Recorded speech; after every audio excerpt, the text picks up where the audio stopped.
1 year ago, a war broke out in Ethiopia's northernmost region of Tigray.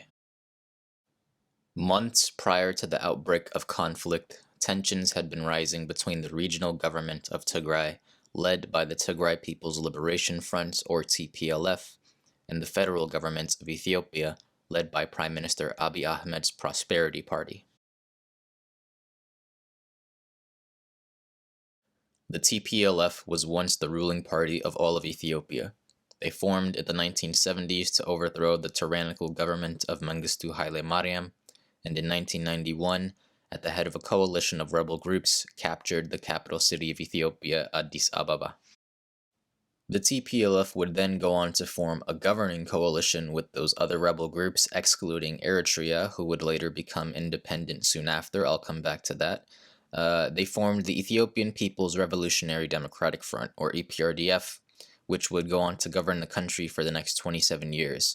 However, it was clear to all that the TPLF, as the strongest rebel group from that coalition, was clearly the most dominant force in the government, and they would go on to lead a controversial regime that oversaw rapid development and industrialization that turned Ethiopia into a powerhouse in East Africa, but that was also guilty of vast human rights abuses, including unlawful imprisonment, torture, extrajudicial killings, and more.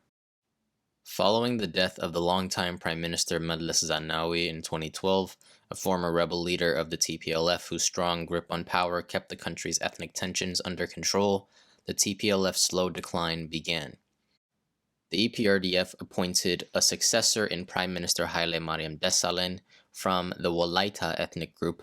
However, he was viewed by all as a weak puppet of the TPLF, and over the next several years, massive protests against government repression and atrocities were held across the country, especially in the Oromia and Amhara regions. In 2018, following years of protests, Prime Minister Haile Mariam Desalegn resigned, and the EPRDF appointed Abiy Ahmed, an ethnic Oromo and Amhara, to lead the country. The TPLF was not happy about this, as they expected their candidate, Debretsion Gebremichael, to be the next prime minister, but ultimately they accepted their defeat, and the new prime minister was sworn in. Abiy's rise to power was almost universally praised across the world. He began a series of reforms that were welcomed by the West, including releasing political prisoners and welcoming formerly exiled groups and individuals back into the country in a sort of grand opening of the political atmosphere. His biggest achievement in his first year in office, however, was brokering a peace deal with the Eritrean government after a 20-year state of war between Ethiopia and Eritrea. Remember them? See, when the rebels captured Addis in 1991, one of those groups had been fighting for independence rather than a new government. The Eritreans, whose liberation struggle lasted 30 years, became a sovereign state, and while relations between the two countries were warm initially, things soon began to deteriorate. A dispute over a small town called Badame led to one of the bloodiest wars the world had seen in years, with some drawing parallels to the trench warfare of World War I. The Ethiopian government was ultimately able to push past the Eritrean defensive lines and advance towards their capital, Asmara, but a peace was struck before they reached the city. A UN boundary commission found that the Eritreans were the rightful owners of Badame, but the Ethiopian government continued to occupy the town for the next 2 decades. In 2019, as part of his continued program to open up Ethiopia's political space, Abiy's government negotiated a peace deal with Eritrea, who was led by President Isaias Afwerki and has been since their independence. Like Ethiopia, Eritrea sadly did not become a thriving democracy following the revolution of '91.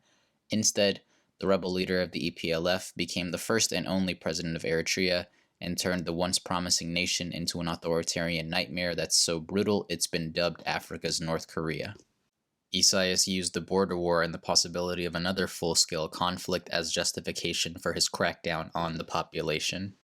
This move towards peace was universally praised all over the world and even got Abiy a Nobel Peace Prize. So how did this man of peace come to oversee one of the most gruesome wars the world has seen in decades? Well, despite an impressive start, Abiy's honeymoon period ended as they all do, and many of the issues that plagued the country during the TPLF era continued. Most worrying of all, however, was the steep rise in ethnic communal conflict, which skyrocketed since he took office. This was partly due to the loosening up on the reins of state power, as the heavy hand of EPRDF was largely what kept these ethnic tensions in check. In a bid for national unity, he dissolved the former EPRDF coalition, which was based on ethnic parties, and formed the Prosperity Party. All the former parties of EPRDF joined this new coalition except the TPLF. In August of 2020, elections were supposed to be held for federal and regional offices according to the Constitution. However, like everywhere else in the world, the COVID-19 pandemic complicated things as the government did not deem it safe to hold polls until the pandemic had subsided. On March 31st, the Electoral Board officially postponed the elections indefinitely, saying that they couldn't hold elections until after the pandemic was over. While election delays were common in other countries at this time, some within the country began to question Abiy's motives. As a result of communal violence in several parts of the country that had been escalating for months, including the Oromia, Amhara, and Benishangul regions, it was speculated that the Ethiopian government could not guarantee safe elections throughout the country. Others ascribed more nefarious motives to the prime minister's delay. The TPLF, who after losing control of the federal government in 2018 were relegated to a regional power in Tigray, believed Abiy was using the pandemic as an excuse to unconstitutionally extend his mandate and cement his rule indefinitely. The president of Tigray, Debretsion Gebremichael, suggested that if federal polls weren't organized, the Tigray region would conduct its own election for regional offices in September. If you're not familiar with Ethiopia's political system, you might be a little confused by what I just said. Ethiopia today is comprised of a federal government led by the prime minister and several regional administrations led by their own respective presidents. This form of government was created following the 1991 revolution in an attempt to keep the country together. As I explained in the background segment of this video, the coalition that toppled the regime of Mengistu Haile Mariam was ethnically based. For decades, the various ethnic groups of Ethiopia were marginalized by the monarchy which had been overthrown by Mengistu's government in 1974. This monarchy, since the death of the last Tigrayan emperor Yohannes IV in 1889, was ruled by the Shoa Amhara, an ethnic group whose culture and language came to define modern Ethiopia as part of a policy to create a unified national identity. As a result, non-Amhara groups such as the Tigrayans, Oromos, Eritreans, Afar, Somalis, etc., were discriminated against and pressured to adopt the Amhara Ethiopian identity. They were barred from speaking their mother tongues and instead made to speak Amharic. Muslim groups in particular faced severe persecution as they were barred from even owning land until Mengistu came to power, and often forced to adopt the Orthodox Christian religion of the monarchy. Though Yohannes was also guilty of that, so we can't put the religious thing solely on the Shoa Amhara.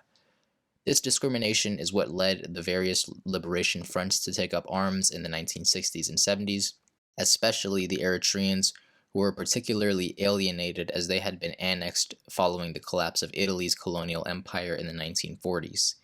Even with the overthrow of the monarchy in 1974, Mengistu's regime continued this policy of homogenization. When the revolution came in 91, the EPRDF wanted to avoid the total disintegration of the country and tried to keep it together through this new form of federalist government that respects the rights of the various ethnic groups, or nations as the constitution refers to them, of Ethiopia. There are pros and cons to this system, but I won't go into them in this video because it would take like an hour.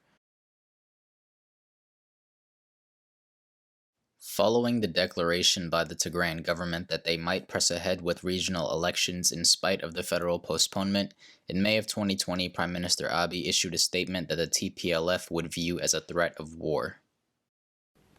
የጨረባ ምርጫ ለማድረግ መነሳት ሀገርንና ሕዝብን ለከፍ አደጋ የሚዳርግ በመሆኑ መንግስት ሀገርንና የሕዝብን ደህንነት ለመጠበቅ ሲል ወሳኝ እርምጃ ለመውሰድ ይገደዳል። The message was clear. If the region held elections, the Prime Minister would resort to military action. This set in motion a series of escalations between the federal government and the regional government. The next month, the TPLF announced it would press ahead with elections and that it would not recognize the federal government's mandate after it expired in October. Rhetoric of war was on the rise on both sides, and preparations were underway. The region held elections in September, which the federal government quickly declared illegal, and in the beginning of October, the federal parliament halted funds to the region and cut ties with the ruling party, a move which the TPLF called tantamount to a declaration of war. On November 1st, large droves of federal troops were seen departing from the city of Shalabo in Ethiopia's Somali region. Thousands of Ethiopian troops were also withdrawn from Somalia as well. It wasn't clear their destination at the time, but we know now that they were in fact heading to the borders of Tigray. On November 2nd, the EU put out a statement warning against provocative military deployments and urging that all parties, as well as Ethiopia's neighbors, must act to reduce tension. What did they mean, Ethiopia's neighbors? They meant this guy. Remember that peace deal in 2019 that got Abiy the Nobel Prize? Well, the details of that agreement were never made public. And in hindsight, it's clear to all observers that part of that deal was a military agreement against Tigray. On November 1st, Eritrean officials even issued a statement saying it was, quote, game over for the TPLF. Then, just a little before midnight on November 3rd, it began, seeing troop buildups to the north by Eritrea and to the south and southwest by the Ethiopian National Defense Forces and the regional Amhara militias who were backing them. The Tigray Special Forces did something unthinkable. In what they call a preemptive strike, they stormed the Federal Northern Command based in Mekelle, the regional capital, captured thousands of federal soldiers, and seized the heavy weapons stored at the base. This was officially the start of the Tigray War. Prime Minister Abiy quickly cut communications and internet service to the region and ordered a full-scale invasion of Tigray. Eritrean troops entered from the north, providing artillery support, and the ENDF entered from the south and southwest, while Amhara regional officials and militias helped them clear much of western and southern Tigray, chunks of land that they claim rightfully belonged to them. From the first day of fighting, atrocities were already being committed. The war has been one of the most gruesome in the past few years, with horrifying allegations of massacres and rapes by all parties. Federal allied forces were razing entire villages to the ground in the first week, while on November 9th, Tigrayan militias killed up to 200 ethnic Amhara civilians in the town of Maikadra. The next day, after federal and Amhara forces captured the town, hundreds of Tigrayan civilians were also massacred in retribution killings. This cycle has played out all over the region throughout the war. Despite the success of the Northern Command strike, the Tigrayan forces could not hold their ground against the combined firepower of two national militaries and their regional neighbor, whose population is nearly 5 times larger than theirs. Additionally, the use of drones by the federal government destroyed most of their heavy weaponry and disrupted their supply lines, making holding cities unattainable. By the end of November, the federal allied forces captured most major towns and were on their way to Mekelle. To avoid the bloodbath that would have ensued had they held on to the capital, the Tigrayan forces withdrew from the town, and the federal military declared victory on November 28th in just 3 weeks. TPLF officials went on the run, and many were hunted down and captured or killed over the next few weeks. Millions were displaced, with 600,000 fleeing the western part of Tigray alone and over 60,000 seeking refuge in Sudan.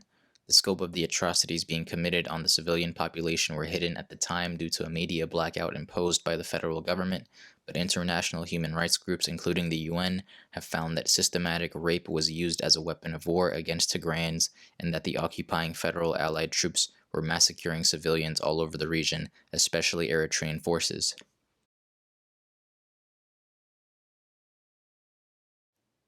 After running for their lives at the end of November and in December, the TPLF began to notice something very important up there in their mountain headquarters of Tembian. They were seeing a swell in new recruits. The reason for this are the atrocities I laid out at the end of the previous segment. Systematic rape, torture, extrajudicial killings of civilians as young as 7 and as old as 95, the destruction of cultural heritage sites and religious centers. All of this contributed to a feeling that resistance was an existential necessity and that the people had to take up arms for their survival. By May, after months of guerrilla warfare and hit-and-run tactics, the TPLF claimed they had recruited over 100,000 troops into the Tigray Defense Forces. It was clear that they were preparing for a major operation, and that operation began on June 18, 2021.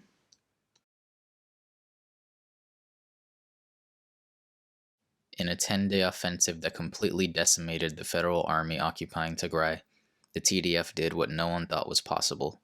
After being cornered in the mountains of Temben, the TDF swept through central and eastern Tigray, capturing thousands of federal troops, and eventually, on June 28, 2021, recapturing the regional capital of Mekelle.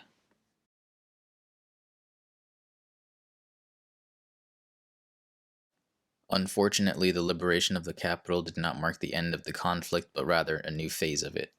With the federal army routed in Tigray, its remnants hastily withdrew and set up a blockade of the region in an attempt to strangle it into submission. The federal government deliberately prevented food aid from reaching hundreds of thousands of starving Tigrayans plunged into famine by the war, and this blocking of humanitarian relief is, by all accounts, the weaponization of hunger.